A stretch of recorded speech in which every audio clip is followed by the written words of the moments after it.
The 90-metre vessel is the most complex project ever to be launched by Carrington Slipways. It's designed for a highly specialised role in the rough waters of Australia's Southern Ocean. This voyage is a far cry from the conditions the Aurora Australis will one day encounter, but then the 24-hour stint at sea is a modest first trip. The vessel will remain in sight of land throughout. After testing its twin diesel engines, it will return to Merewether Street wharves to await official sea trials under its new owner's P&O in a few weeks' time. Once it's undergone those tests, the Aurora Australis will head to Hobart to begin its career as a research icebreaker equipped to carry expeditions to Antarctica as well as conducting scientific research at sea. Carrington Slipways estimate that if all goes well, the vessel should be on its way south by mid-February. Not all engines were running as smoothly on the harbour. Filipino bulk carrier Polar Star was towed safely to sea this afternoon in what was described by the MSB as a difficult operation. The Polar Star developed engine trouble at the Western Basin wheat loader. If it wasn't towed out to sea, it could have suffered structural damage by settling on the harbour floor as the tide dropped. Captain David Ramsey piloted the crippled vessel under tow out past the breakwater to a deep anchorage, where repairs were completed and the vessel resumed its journey to the Middle East.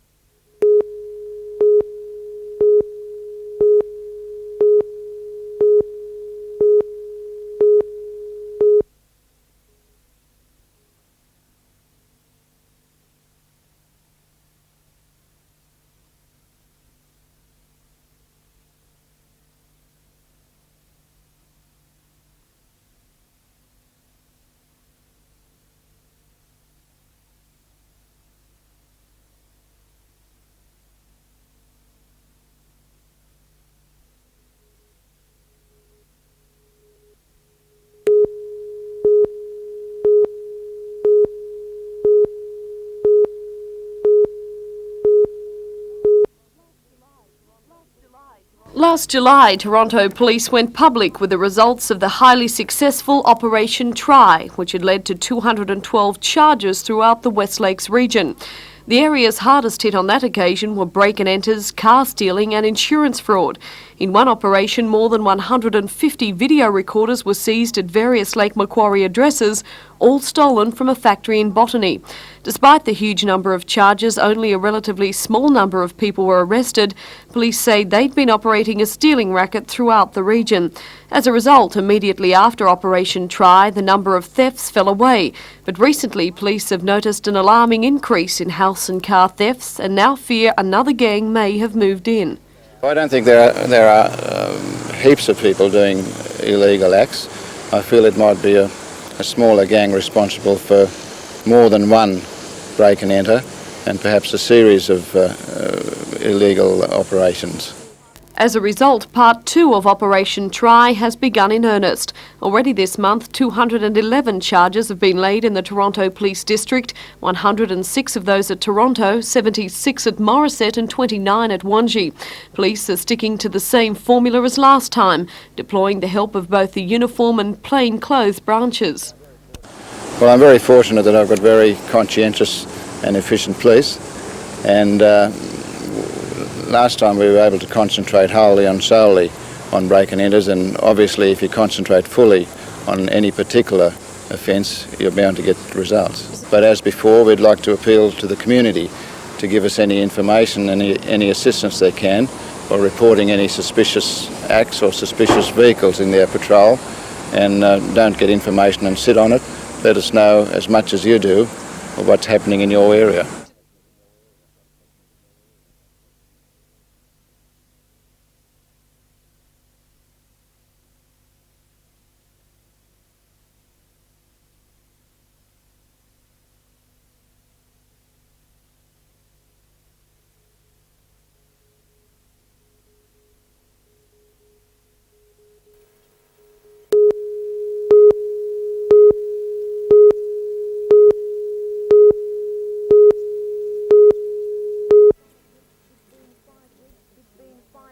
It's been 5 weeks since the earthquake, and in that time not one quake-affected business has received the low-interest loan the government so quickly promised.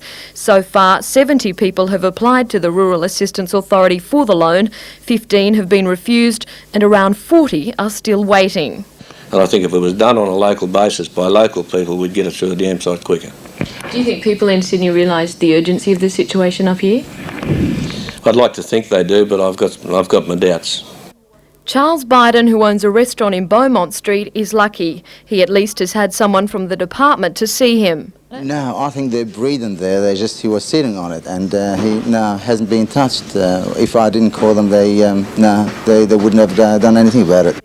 Mr Biden needs around $50,000 to get his business in Beaumont Street up and running. He applied for the 6% loan a week after the quake. If he had the money now, he could open and re-employ 11 people. By the time the office in Sydney processes his loan and works through all the red tape, it may be too late.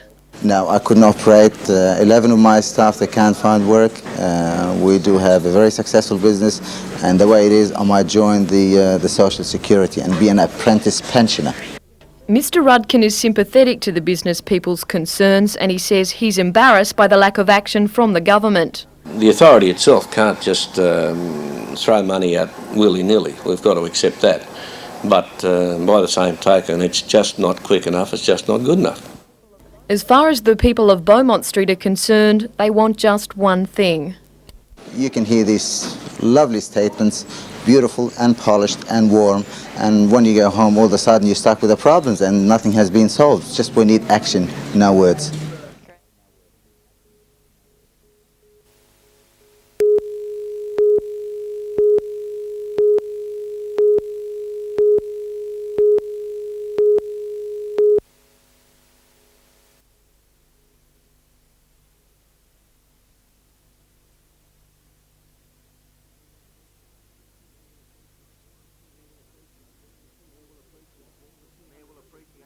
The Mayor will appreciate the extra 200 metres tomorrow and will have the services of Wayne Harris in the saddle, who replaces Mick Dittman. For the remaining places in the Gary Harley trifecta, Flotilla and Full and By. And for your daily double at Randwick, Sir Doutheye in the first leg and Mercury in the second leg.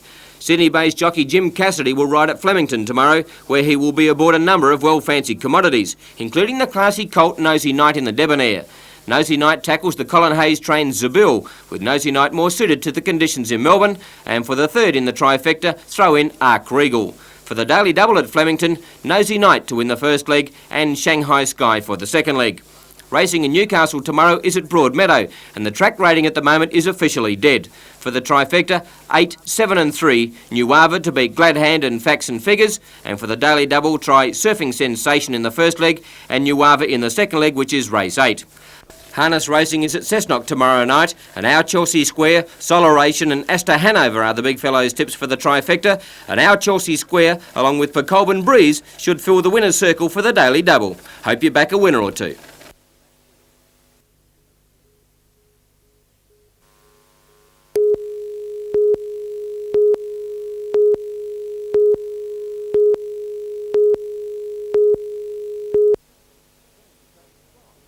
So strong was the surge of floodwater that it tore under the Maitland Road Bridge near the Ties Hill Tech and spilled out into Islington Park behind the bowling club. While there was no immediate evident danger, pieces of timber were being carried along in the current and any large section could have done damage. Further upstream, the Hamilton North School playground was inundated and teachers decided to abandon classes and call on parents to collect their little ones early. It seems Novocastrians are getting used to hardship, with people still managing to smile through it all. On the Industrial Drive near the steelworks, children made light of the situation as motorists were wondering if they'd ever get home dry. Another trouble spot was Turton Road near the International Sports Centre.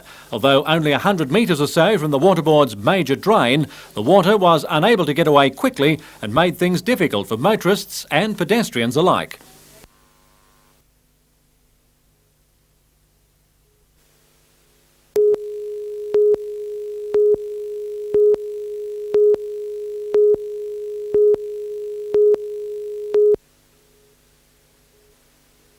Eagerly sought by the emerging Newcastle Knights to be a foundation director back in '87, Brian Judd took up the full-time position as Chief General Manager of the new Winfield Cup team in June last year.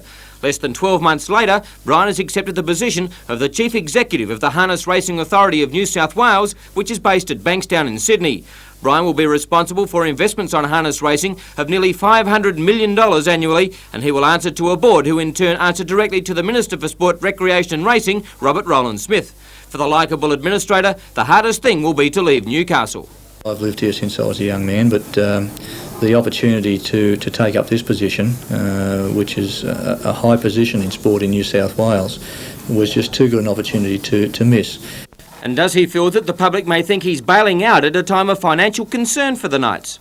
I probably can't answer that question right now, except to say that I came into the job as Chief Executive fully aware of what I was coming into. I feel that what has been put in place since I've been here will prove to be successful, as the results will indicate at the end of this year. So for those people that might like to take that attitude, I just ask them to wait until the end of the 1990 season to see what we've got in place, and the fact that it wasn't necessary to take that action if they believe that to be the case. But one thing that Mr Judd will take with him to his new position in Sydney will be one of success at the Knights headquarters. I really believe that the people that were involved from the start of the Knights have got a lot to be proud of.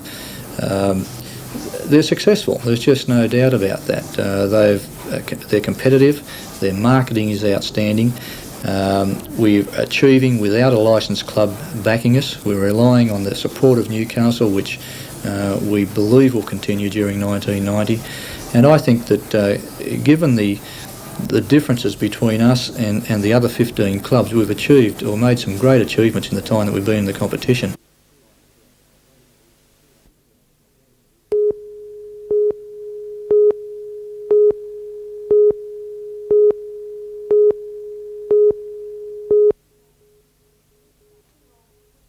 Sixty-year-old Sweetman's Creek farmer Rex Hudson and his son-in-law Alan Craig were on their way back from a trip to town when tragedy struck.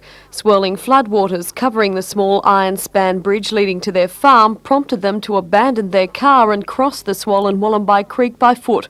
As they got halfway across, the bridge gave way, sending both into the turbulent waters. Craig managed to scramble to safety and alert a neighbour, but Hudson was swept away before his son-in-law could go to his aid. A major search was launched with police rescue units and local bushfire brigades scouring the banks, while both the Westpac Rescue and NBN helicopters conducted aerial searches.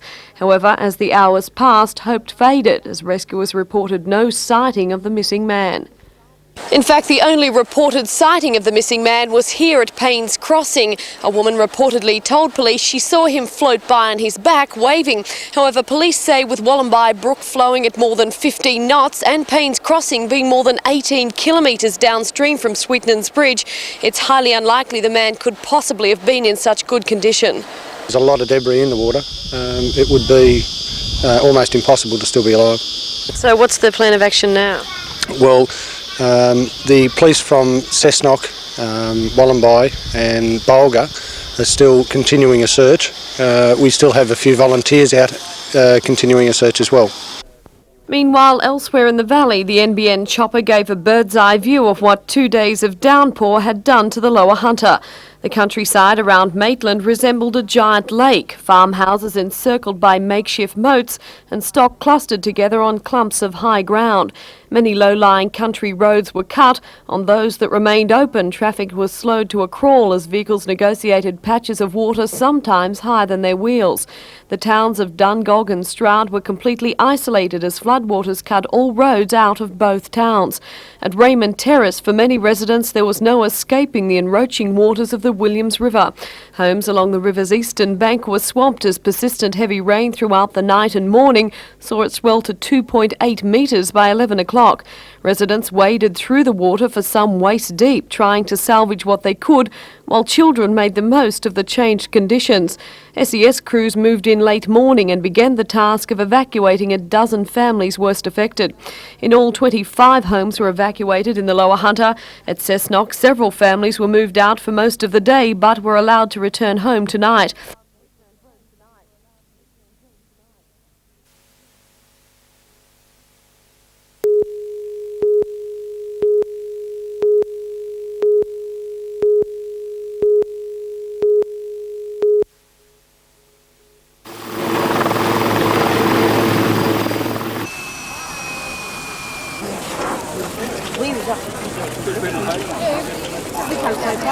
Right.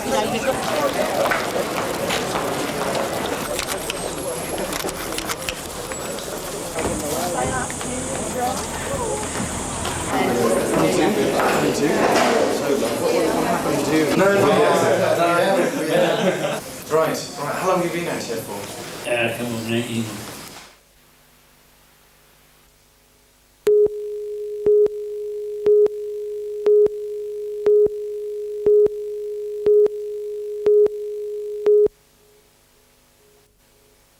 The last-minute visit to Newcastle created a few headaches for local police and the security people who follow the Royals. But after the horde of international media was secure behind the barriers and a few all-important hints handed out, the Royal helicopter was cleared to land on the foreshore. Lord Mayor Alderman John McNaughton and State Member for Newcastle George Keegan welcomed the Prince and Premier Greiner as they arrived. A royal wave for the crowd, and the Prince headed off to Beaumont Street. There he met small business owners and residents of Hamilton who were in the main street when the quake hit. I told him that he would realise where we were. We're from the Kent Hotel and it went worldwide coverage, and that we need help, and the rain hasn't helped things, and he was very considerate, very kind. Prince Edward walked the length of Beaumont Street chatting to people about their experiences. Although the Prince didn't know it, he won a few hearts. Very nice, good looking. From Hamilton, the royal motorcade headed off to Cook's Hill. While the Prince sneaked a cup of tea in the Von Bertaux Gallery, the Premier, ignoring obvious warning signs, inspected damaged homes in Lehman Street.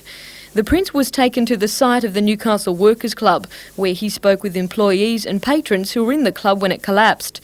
It seemed wherever the Prince went, someone had a story to tell him.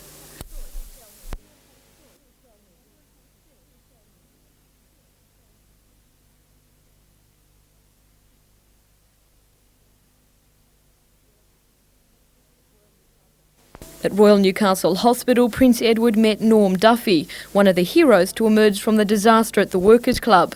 Mr. Duffy found he had something in common with the Prince.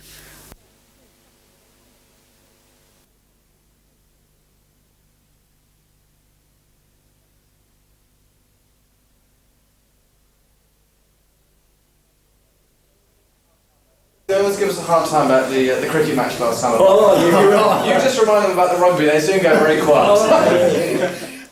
The Prince found not all those in hospital were victims of the earthquake. No, I'm the victim of a coal truck. Oh, what? A coal truck, a big heavy truck, yes. Downstairs, the Prince signed the visitors' book and met the emergency team who were first on the scene at the Workers' Club.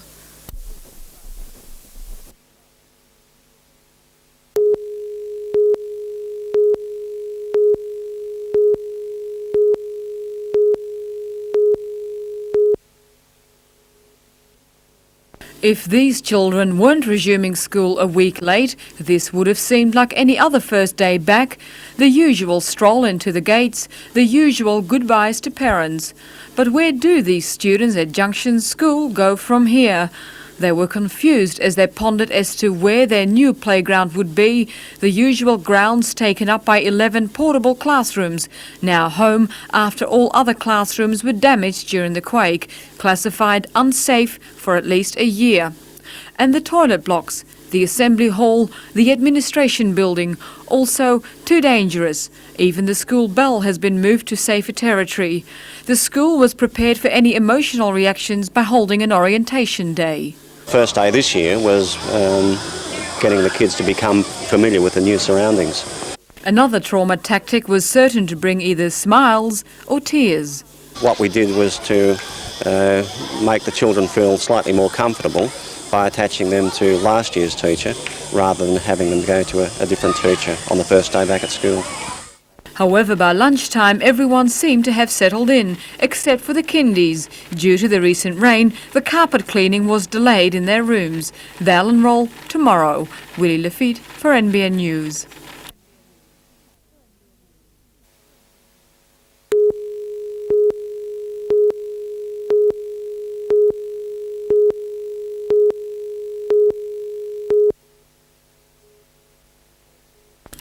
Though the Williams and Patterson rivers were quickly subsiding today, the Hunter was still high and rising. This was the result.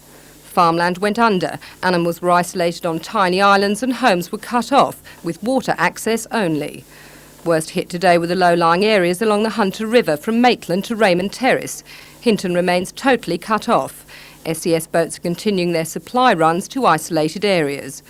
At Raymond Terrace, an RAAF tender, together with a fire brigade truck, began work again at 5 a.m, pumping water from King Street. Angry residents and business owners have called a meeting for tomorrow night to discuss solutions to a flooding problem they say should not have occurred. Well, the initial water is rainfall runoff from all of Raymond Terrace, and the reason it's built up in this section here is because of the probably inadequate town planning and all the landfill. Secondly, there's an outdated pump. I believe it's about 20-25 years of age, and on top of that, the pump broke down itself. That's the main thing.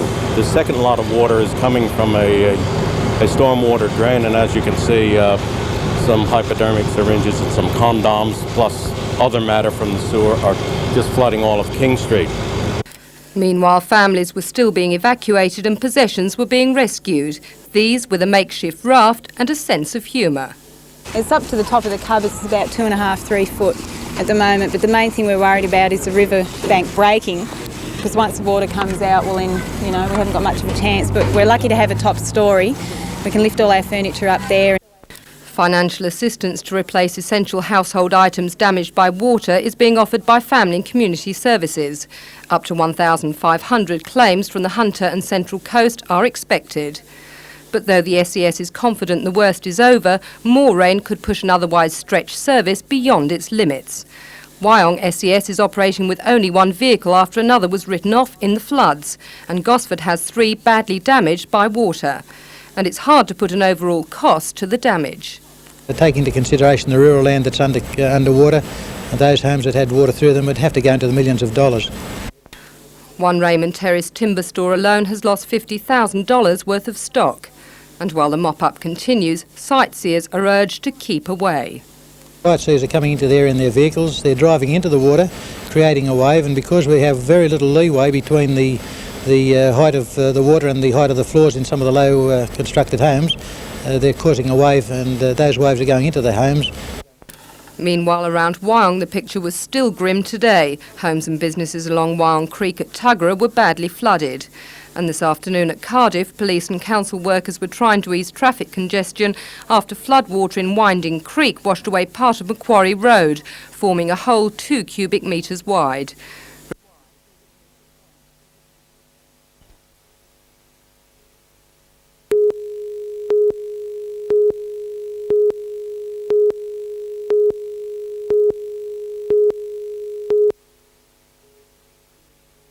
Weary from the competition and the end of games festivities, Greg had a lazy pedal to iron out a few kinks in his 32-year-old frame. At the same time, however, he was as proud as Punch at his haul of medals: a silver for the clean and jerk in the 52-kilogram division, a bronze for the snatch and a bronze for the total. A veteran of many overseas trips to Commonwealth and Olympic Games, for Greg, Auckland was special. It's a feeling that I think any athlete should experience. It was magic, really. Everybody blended together, everyone was happy. Things worked well. Most of us performed well, as in the results, as you can see. It was a new record for medal tally. The people over there were happy towards the Australians, which made us feel better. So we performed better, and everything overall was magic. Greg sent a postcard to the people of the Hunter saying thanks. Today, he could say it in person. Every time I've been away, there's people congratulating me when I come home and thank me for telling them about the sport and introducing them to the sport. And I'd just like to say again that the people of Hunter and Newcastle and Lake Macquarie area have been behind me 100%, and it's good to know that the people are there to do that for any sports person.